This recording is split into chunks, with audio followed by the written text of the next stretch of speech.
ব্ৰহ্মপুত্ৰ নৈৰ পাৰত অবৈধ বালি খনন জেচিবি আৰু ট্ৰেক্টৰেৰে দুষ্ট চক্ৰই চলাইছে খনন কাৰ্য।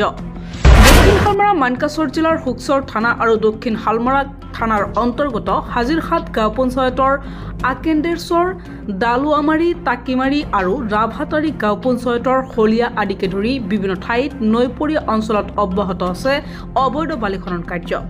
দৃশ্যসমূহলৈ মন কৰক। এনেদৰে দুষ্ট চক্ৰই ব্ৰহ্মপুত্ৰ নৈৰ পৰা উক্ত অঞ্চলসমূহত জেচিবি লগাই খান্দি ট্ৰেক্টৰেৰে সৰবৰাহ কৰি আছে বালি। প্ৰতিদিনে এনেদৰে অবাধে চলাইছে অবৈধ খনন কাৰ্য।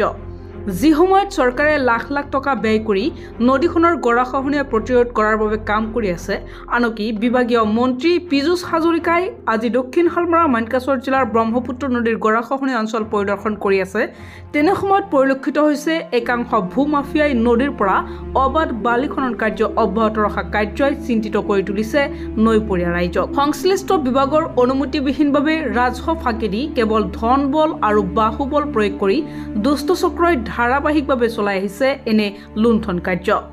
অঞ্চলসমূহৰ ব্ৰহ্মপুত্ৰ নৈৰ বুকুৰ পৰা এনেদৰে বালি উঠোৱাৰ ফলত নৈখন প্ৰবল গৰাখহনীয়াৰ কবলত পৰাৰ আশংকা প্ৰকট হৈ পৰিছে।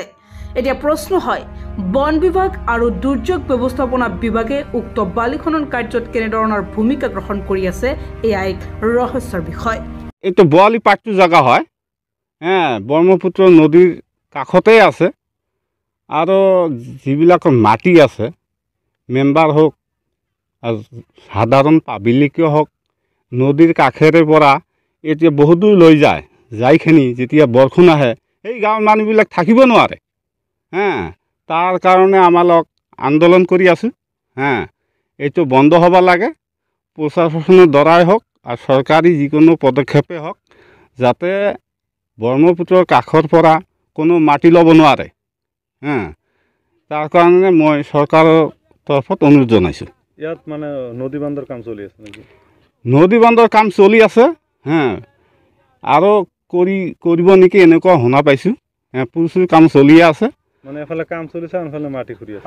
এইফালে এইফালে দক্ষিণ ফালে কাম চলিয়ে আছে বৰবালু তাত, আৰু বোৱালি পাটটোত কাম কৰিব বুলি শুনিছোঁ, কিন্তু নদীত পুৰা মাটি খান্দি আছে সিহঁতে পুৰা খান্দি আছে। কথা ক'লে নহনে, ৰাইজে ওলাই আহিছে নহনে, একদম নহনে। ৰাইজক কোনো দামে নিদিয়ে। মেম্বাৰ কি হৈছে ইয়াতে মাটি কাটি থাকে। ইয়াত জিচিবি দিয়ে দুটা তিনিটা জিচিবি দিয়ে, দিনে দিনে মাটি কাটি থাকে। আমাৰ ইয়াতে নদী বাঢ়াই যাই আছে, বাড়ি ঘৰ একো নাথাকে। ইয়াতে নদী ইয়াতে বান্ধি আছে, নদী ইয়াতে বান্ধি আছে, বান্ডাল দিছে।